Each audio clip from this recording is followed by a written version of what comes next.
এতিয়া বিশ্বজিৎ দৈমাৰীৰ বিৰুদ্ধে এইবিলাক বদনাম ওলোৱাটো CM বিচাৰিছে। কেলে বিচাৰিছে?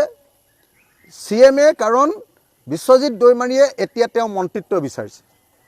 CMৰ বিশ্বজিৎ দৈমাৰীক মন্ত্ৰী দিবলৈ মন নাই। মন্ত্ৰী দিবলৈ মন নাই কাৰণে ৰঞ্জিত দাসৰ জৰিয়তে খুব সুপৰিকল্পিতভাৱে এতিয়া তেওঁৰ কেলেংকাৰীবিলাক উলিয়াই দিছে। সদায় এনেকুৱা পাৱাৰ চেঞ্জ হোৱাৰ সময়ত সদায় এনেকুৱা ধৰণৰ ঘটনাবিলাক ঘটে। কিন্তু যদি বিশ্বজিৎ দৈমাৰীয়ে মনে মনে বহি থাকিলেহেঁতেন মোক একো নালাগে বুলি, তেতিয়াহ'লে তেওঁৰ এইবিলাক বদনাম এতিয়াও নোলালেহেঁতেন, আপোনালোকৰ মেডিয়াই প্ৰচাৰ নকৰিলেহেঁতেন।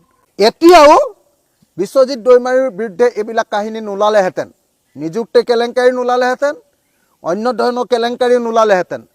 ওলালে এইকাৰণে যে বিশ্বজিৎ দৈমাৰীয়ে এতিয়া মুখ্যমন্ত্ৰীৰ পৰা মন্ত্ৰিত্বৰ পদ বিচাৰিছে। আৰু মন্ত্ৰিত্বৰ পদ বিচাৰোঁতে মুখ্যমন্ত্ৰীৰ দিবলৈ মন নাই।